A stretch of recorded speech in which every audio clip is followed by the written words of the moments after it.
পঞ্চম শ্রেণীর গণিত অনুশীলনী 12 141 পৃষ্ঠার 2 নং প্রশ্নের সমাধান।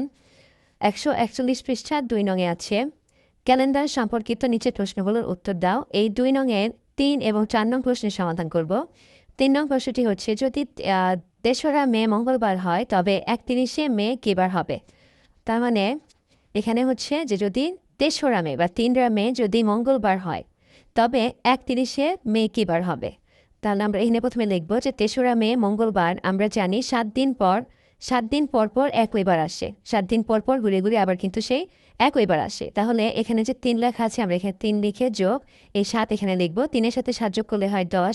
তার মানে 3রা মে মঙ্গলবার ছিল, 3-এর সাথে 7 যোগ করলে 10 হয়েছে, তাহলে 10ই মে আবার কিন্তু মঙ্গলবারই হয়। এখন 10-এর সাথে আমরা আবার 7 যোগ করব, 7 যোগ করলে হয় 17, তাহলে 17 মে আবার মঙ্গলবার হবে। এখন 17-এর সাথে আমরা আবার 7 যোগ করবো, 7-এর সাথে 7 যোগ করলে 24 হয়, তাহলে 24শে মে আবার মঙ্গলবার হবে। এখন 24-এর সাথে যদি আমরা আবার 7 যোগ করি তাহলে হবে 31শে মে, 31শে মে আবার মঙ্গলবার হয়।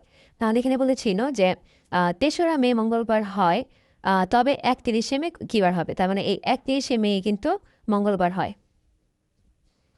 এখন 4 নংয়ে আছে, যদি 1 অক্টোবর শনিবার হয়, যদি 1 অক্টোবর মানে অক্টোবর মাসের 1 তারিখ যদি শনিবার হয় তবে 31শে অক্টোবর কী বার হবে?